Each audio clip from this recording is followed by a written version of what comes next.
capítulo 5 de Números, apresenta-nos três coisas em relação com a pureza do acampamento, considerado como morada de Deus e em relação com a nossa peregrinação através do deserto. Principal tema do livro de Números.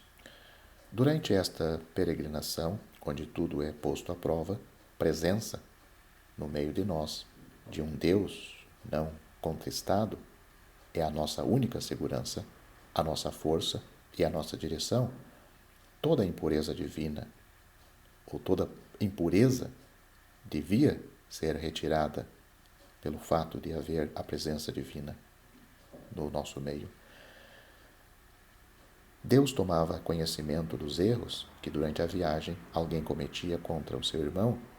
Se isso é sempre verdade, é o mais ainda quando se trata de ofensa feita àquele que não teve vergonha de nos chamar seus irmãos. A restituição, quando não podia ser feita, à pessoa que tinha sofrido dano ou ao seu parente mais próximo, devia ser feito ao eterno Deus na pessoa do sacerdote. Além da oferenda pelo pecado, no acampamento de Deus não se podia cometer danos sem os reparar. Depois vem a questão do ciúme. Se a fidelidade de Israel, da igreja, figura ou de um indivíduo qualquer, a Deus ou a Cristo, é posta em dúvida, é preciso que a prova seja feita. O pó sobre o solo do tabernáculo, versículo 17, era, o que me parece, o poder da morte na presença de Deus, fatal ao homem natural, mas precioso como a morte do pecado para aquele que tem a vida. A água representa o poder do Espírito Santo atuando pela palavra de Deus sobre a consciência.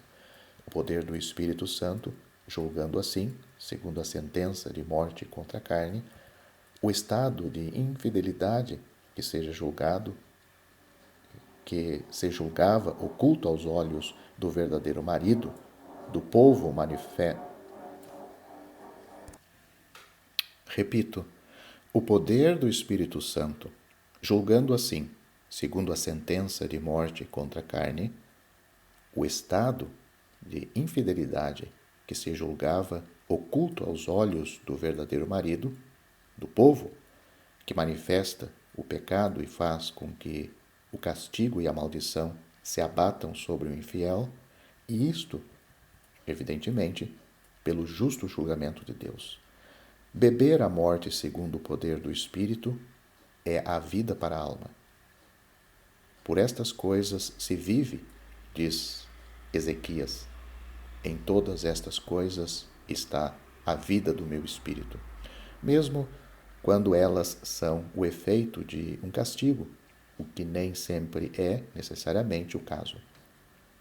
Mas se há algo de interdito oculto, se há infidelidade para com Jesus, desapercebido talvez do homem, mas que Deus a põe à prova, se nos deixamos enlaçar por aquele que tem o império da morte, e o santo poder de Deus se ocupa da morte e vem pôr-se em relação com este poder do inimigo, o mal oculto é descoberto, a carne é atingida, a sua corrupção e a sua impotência são manifestadas, por muito belas que sejam, de resto, as suas aparências. Mas se está isenta de infidelidade, a prova apresenta um resultado negativo. Mostra que o espírito de santidade não encontra nada a julgar quando aplica a morte, segundo a santidade de Deus. Na oferta sem azeite nem incenso, a mulher é colocada perante Deus segundo o julgamento que Deus trouxe sobre o pecado, na sua santidade e na sua majestade, quando Cristo foi feito pecado por nós.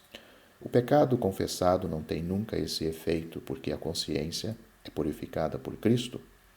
A infidelidade de que se trata aqui é a do coração de Israel ou da igreja a Cristo. Todas estas coisas se aplicam não a aceitação do crente ou da igreja, do ponto de vista da justificação, é questão disso quando se trata de nos aproximar de Deus, mas, assim, ao julgamento do nosso comportamento durante a travessia do deserto, estando Deus no meio de nós. A igreja faria bem a apreciar até que ponto ela se entregou a um outro. Certamente haverá entre os seus membros quem o não tenha feito em seu coração, mas a igreja em si faria bem se fizesse o seu exame de consciência. Se Cristo não descobrisse a iniquidade, com a obrigação de julgar, identificar-se-ia, por assim dizer, com a iniquidade da sua esposa, que seria maculado por ela, se tal fosse possível. Note o versículo 31. É por isso que ele, Cristo, há de atuar certamente dessa maneira.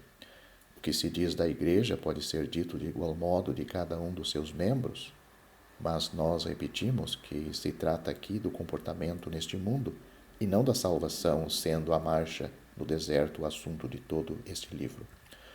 Notemos também que a alma individual ou a igreja podem, a outros respeitos, mostrar um zelo, uma dedicação extraordinários, de modo nenhum falhos de sinceridade, enquanto vão caindo num erro que se oculta até um certo ponto e elas mesmas. Mas nada é capaz de contrabalançar a infidelidade ao seu marido.